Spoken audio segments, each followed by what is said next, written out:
ఒక house wife అబద్ధం చెప్పాలంటే ఇంత కష్టమా? అవును, మీ మగాళ్ళకి సంపాదించి ఇంట్లో ఇవ్వాలి అన్న బాధ్యత తప్ప వేరే ఎలాంటి రెస్పాన్సిబిలిటీస్ మీకు లేవు. ఇంట్లో ఏమీ చెప్పక్కర్లేదు, ఎవరితోనైనా ఏవైనా చెయ్యొచ్చు. అడిగితే మగాళ్ళన్నాక 1,00,000 పనులుంటాయంటారు. మీకు లైసెన్స్ ఉంది to do anything and everything. ఇంకో బ్యూటీ ఏంటో తెలుసా? మీరు ఎంత మందితో తిరిగొచ్చినా ఎండ్ ఆఫ్ ది డే మీ మొగుడి పోస్ట్ మీకు భద్రంగా ఉంటుంది. మీ మంచి నాన్న పోస్ట్ మీ పిల్లల దగ్గర సేఫ్. అదే కాక మిమ్మల్ని ఎవరూ ఏమీ అనకూడదు. ఇంట్లో డోర్ మ్యాట్ దగ్గర చెప్పులు వదిలేసినట్టు మీ సెకండ్ నేచర్ని వదిలేసి లోపలికొస్తే మేమెప్పట్లాగా మంచి పెళ్ళాలాగా ఎదురు రావాలి. అవును, ఇది universally accepted unsaid rule. Agreed. కానీ ఒక ఆడిది ఎప్పుడైనా ఏదైనా తప్పు చేస్తే తనకున్న అన్ని పోస్టులు ఊడిపోతాయి. తర్వాత డోర్ మ్యాట్కిచ్చే విలువ కూడా ఇవ్వరు. All doors will be closed for ever. ఎందుకిలా? నా దగ్గర అయితే దీనికి ఆన్సర్ లేదు. కానీ ఒకటి చెప్తాను, నువ్వు నా వైఫ్ అయితే, నువ్వు నాలాంటి వాడి దగ్గరికి వెళ్ళావని తెలిస్తే నిన్ను నేను వదులుకోను. క్షమిస్తాను, కొత్త జీవితం ఇస్తాను.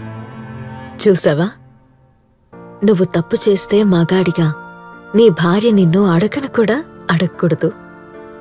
అదే తప్పు నేను చేస్తే నువ్వు నన్ను క్షమిస్తావు. ఇందాక నువ్వు ఒకటన్నా, సుప్రీంకోర్టు కూడా పర్మిషన్ ఇచ్చిందని. అవును.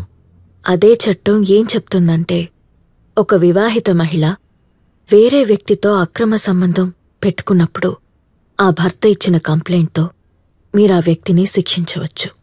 ఒకవేళ ఆమె భర్త అనుమతితో అక్రమ సంబంధం కొనసాగించినట్లయితే అది తప్పు కాదు, దానికి ఏ శిక్షలు ఉండవు.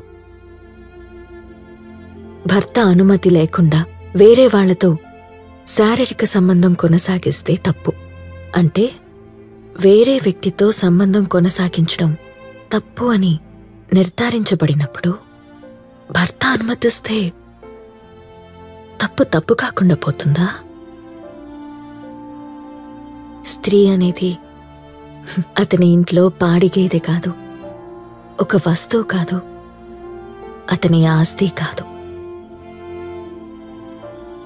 భార్య అనేది భర్త ఆస్తి కాదు అని మహాభారతంలో కూడా ఉంది. స్త్రీ అనేది తన ఆస్తి అని చెప్పడం సమాజంలో గౌరవం కోసం, గుర్తింపు కోసమే తప్ప ఆమె వ్యక్తిగత విషయాల్లోకొచ్చినప్పుడు, మరీ పర్సనల్గా తీసుకున్నప్పుడు ఆమె తను ఎవరికీ ఆస్తి కాదు. సారీ అంజలి, నీ అమాయకత్వం వెనుక ఇంత పెయిన్ ఉందని అనుకోలేదు. నీకు నచ్చకపోతే వద్దులే. నేనిక్కడ 2 భాగాలుగా ఉన్నాను. ఒక సగం నువ్వు కావాలి అంటే రెండో సగం వద్దంటోంది. అయితే నన్ను కావాలి అంటున్న సగం నాకిచ్చేయచ్చుగా? మరి వద్దంటున్న సగానికి ఏం చెప్పాలి? నిన్నాపుతున్న ఆ సగం నువ్విష్టపడే వాళ్ళని దూరం పెట్టమంటుందా? ఇంట్లో కూర్చొని అంట్లు తోముకోమంటుందా? బట్టలు తుక్కుంటూ రూమ్స్ క్లీన్ చేయమంటుందా? లేక పేరెంట్స్ మీటింగ్స్కి అటెండ్ అయ్యి ప్రోగ్రెస్ కార్డులో సంతకాలు పెడుతూ ఆనందపడమంటుందా? అదే నా జీవితం.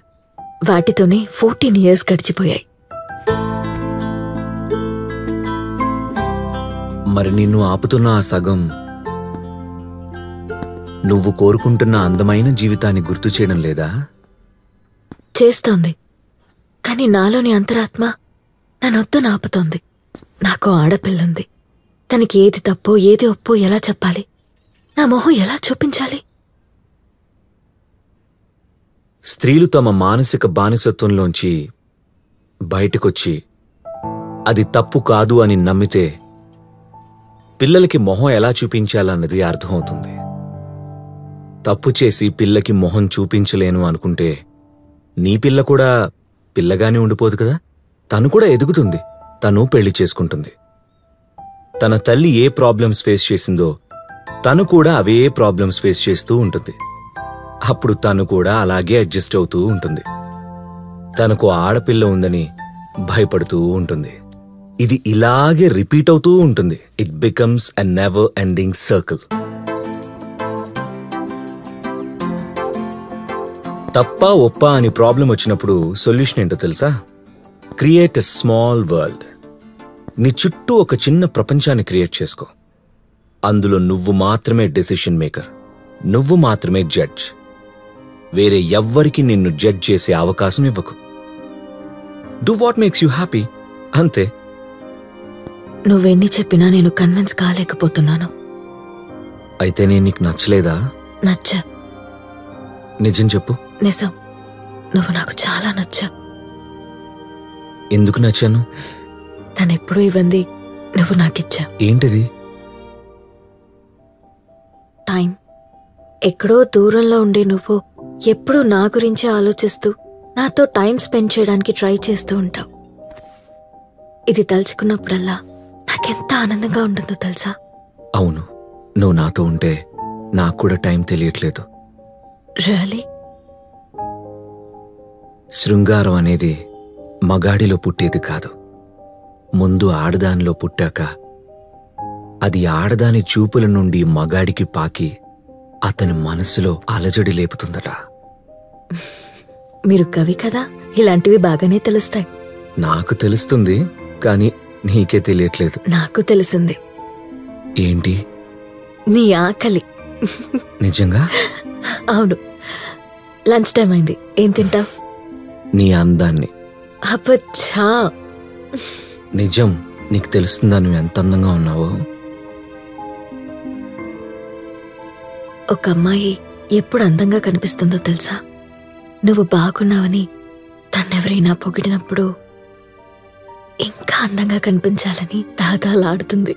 కానీ అది దొరకనప్పుడు, దాన్ని పట్టించుకునేవాళ్ళు లేనప్పుడు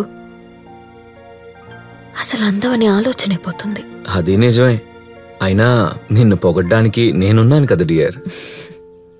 అంటే నువ్వు కావాలనే పొగుడుతున్నావా? అయితే ఇన్నాళ్ళు నువ్వు చెప్పినవని అబద్ధాలే అన్నమాట. హేయ్, నేను నిజమే చెప్తున్నాను. కావాలంటే నా మనసుతో చూడు నువ్వెంత బాగున్నావో. సరే, నీకోసం ఏం వండాలో చెప్పు.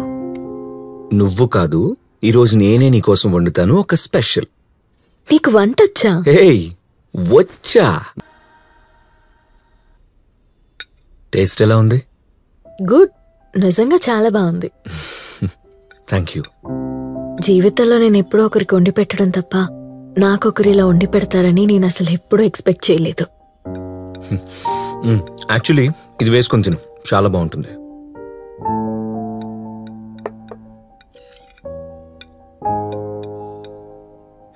వావ్, నిజంగా చాలా బాగుంది. అమేజింగ్. నీకు మంచి టేస్ట్ ఉంది. Yeah, I'm a foodie. అవును, నాపై అట్రాక్ట్ అవడానికి కారణం ఏంటి? నా మాటలు వినేవాడు, నన్ను అప్రిషియేట్ చేసేవాడు, నాలో గొప్పతనాన్ని చూసేవాడు కావాలనిపించింది. అన్నిటికీ మించి నీతో చాటింగ్ చాలా బాగా అనిపించేది. నా హస్బెండ్ కూడా అలా నాతో ఎప్పుడూ మాట్లాడలేదు. కొత్తగా నాకింకా పెళ్లి కానట్టుగా, నేను మళ్ళీ యంగ్ అయిపోయినట్టుగా చాలా ఎక్సైటింగ్గా అనిపించింది. లైఫ్లో నాకే తెలియని ఒక ఎనర్జీ వచ్చింది. నా అందం మీద ఫోకస్ పెరిగింది. నాకు నేను నచ్చడం స్టార్ట్ అయ్యింది. గుడ్. మొత్తానికి ముందుగా నిన్ను నువ్వు ప్రేమించుకోవాలి అని తెలుసుకున్నావు. మరి ఇంకా ఎందుకు నీతో నువ్వే డిబేట్ చేస్తున్నావు? మేబీ ప్రతి ఆడపిల్ల మనసులో తనకు తనే ఒక లక్ష్మణ రేఖ గీసుకుంటుందేమో. కష్టంగా ఉంది దాటడానికి. చూడు, ఒక 50-60 సంవత్సరాల క్రితం చలంగారు చెప్పారు, స్త్రీకి శరీరం ఉంది, వ్యాయామం కావాలి, మెదడు ఉంది, ఆలోచన కావాలి, మనసుంది, విజ్ఞానం కావాలి అని. దీన్ని బట్టి ఆయన స్త్రీలకు ఎంత స్వేచ్ఛ కావాలో చెప్పారు. ఆయన స్త్రీలను చాలా బాగా అర్థం చేసుకున్నారు. కానీ అదే చలంగారు అదే స్వేచ్ఛని తన భార్య తీసుకునుండుంటే ఆయన ఎలా ఫీల్ అయ్యుండేవారో అడుగుదామన్నా. ఇప్పుడు చలంగారు లేరు, ఆయన భార్య కూడా లేదు. అమ్మా, నువ్వు మామూలు దానివి కాదు. ఈ చిన్ని బుర్రకి అంత పెద్ద పజిల్ పెట్టకు. Make it simple. ఇప్పుడు ఎవ్వరూ లేరు, ఎవ్వరికీ తెలీదు. నేను ఎవ్వరికి చెప్పను. ప్రామిస్. ఇది అడ్వాంటేజ్గా తీసుకోను. దీనివల్ల నిన్ను జడ్జ్ చేయను. ఇది ఒక పర్సనల్ మూమెంట్, ఎప్పటికీ మనసులో నిలిచిపోయే ఒక బ్యూటిఫుల్ మెమరీ. అంతే. అంతేనా? అంతే. ప్రామిస్. ముందు స్వీట్ తిను.